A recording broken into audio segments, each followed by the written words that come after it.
ഞാനൊരു സംഘപരിവാർ ആശയക്കാരനല്ല. അവരുടെ ആശയങ്ങളോട് ഒരുപാട് വിയോജിപ്പ് എനിക്കുണ്ട്. പക്ഷേ വ്യക്തിപരമായി അതിൽ പലരുമായി എനിക്ക് നല്ല സൗഹൃദമുണ്ട്.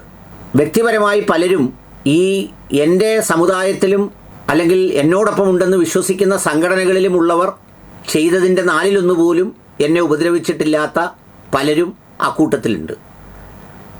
അതൊന്നുമല്ലാത്ത കാരണം കൊണ്ട് ഒരു പൊതുവീക്ഷണത്തിൽ പൊതുസമൂഹത്തിൻ്റെ രാഷ്ട്രീയവും ജീവിതവും ഒക്കെ നോക്കിക്കാണുന്ന ഒരു സാമൂഹിക ശാസ്ത്ര വിദ്യാർത്ഥി എന്നുള്ള നിലയിൽ എനിക്ക് BJP നേതൃത്വത്തോടും അതിൽ വിശ്വസിക്കുന്നവരോടും മുന്നോട്ട് വെക്കാനുള്ള ഒരു സംഗതി, നിങ്ങൾ കെ സുരേന്ദ്രനെ പോലെയുള്ളവരെ രാജ്യസഭാംഗമാക്കണം. അവർക്ക് പാർലമെൻറ്റിൽ അവസരം നൽകണം. അവർക്ക് ഒരു വരുമാനവും ഒരു പെൻഷനും നാളെ ഒരു മുൻ MP എന്നുള്ള സ്റ്റാറ്റസും ഒക്കെ കിട്ടാൻ ഒരവസരമുണ്ടാക്കണം. അത് BJP ഒരു കാലത്തോട് പുലർത്തേണ്ട നീതിയുടെ ഭാഗമാണ്. BJPയിൽ 2 കാലഘട്ടമുണ്ട്. ഒന്ന്, ആരും ഇതിനെ പൊതുസ്വീകാര്യത നൽകാതിരുന്ന, ഒരാൾ പോലും തിരക്കി വരാതിരുന്ന, ഒരു കല്യാണ വീട്ടിൽ പോയാൽ പോലും ഒരു കസേര കിട്ടാതിരുന്ന ഒരു കാലമുണ്ട്. അതൊക്കെ പഴയ മാരാർ ചേട്ടൻ സ്കൂൾ ഓഫ് തോട്ട്സിൻ്റെ കാലഘട്ടമാണ്. വാജ്പേയി സ്കൂൾ ഓഫ് തോട്ടിൻ്റെ കാലഘട്ടമാണ്.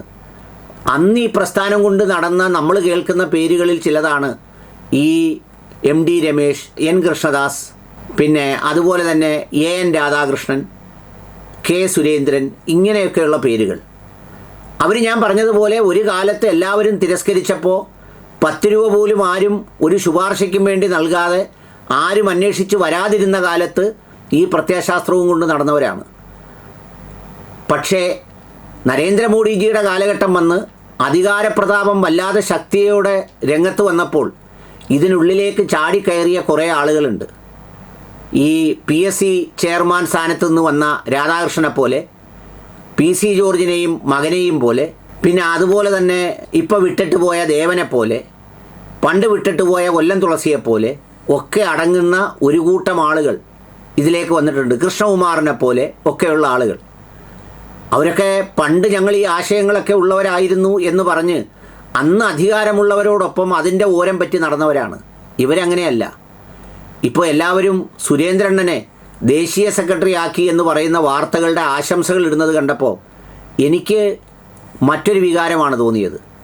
ഇത്രയും നാൾ കേരളത്തിൽ മാത്രം പ്രവർത്തിച്ച് വലിയ ബഹുഭാഷാ പണ്ഡിതനോ സംഘാടകനോ ഒന്നുമല്ലാത്ത പലതരം രോഗങ്ങളുള്ള അദ്ദേഹത്തിനെ ദേശീയ ജനറൽ സെക്രട്ടറി ആക്കി എന്ത് പദവി നൽകാനാണ്? അവർക്കൊക്കെ പാർലമെൻ്ററി രാഷ്ട്രീയത്തിൽ അവസരം നൽകണം. നിങ്ങൾ എഴുതി വെച്ചോളൂ, ഈ പൊളിറ്റിക്സ് ഒന്ന് മാറിയാൽ പണ്ടും ഈ കൊടി പിടിച്ചുകൊണ്ട് നടന്ന ആളുകളായിരിക്കും ആ പാർട്ടിയിൽ ഉണ്ടാവുക.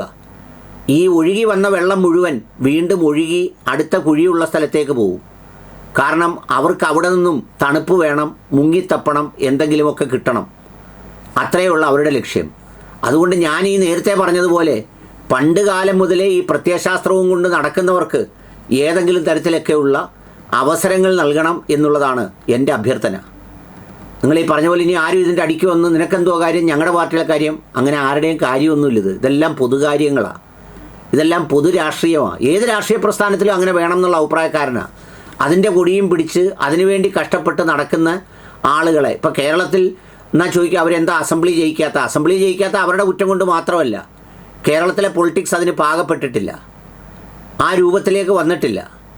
അപ്പോൾ അതുകൊണ്ട് അവർക്കൊക്കെയാണ് ഈ അവസരങ്ങൾ നൽകേണ്ടത്. അല്ലാതെ വരുന്നവർ മുഴുവൻ ഇങ്ങോട്ട് വന്നു, നാളെ മുതൽ രാജ്യസഭാ MP ആയി ആ വഴിക്ക് പോയി തിരിച്ച് വേറൊരു വഴിക്ക് അധികാരം വരുമ്പോൾ ഇതിനെ തള്ളി പറഞ്ഞിട്ടങ്ങ് പോകുന്ന ഒരു സംഗതി, അത് ഇവരോട് കാണിക്കുന്ന ഒരു ക്രൂരതയാണ് എന്നതാണ് എൻ്റെ അഭിപ്രായം.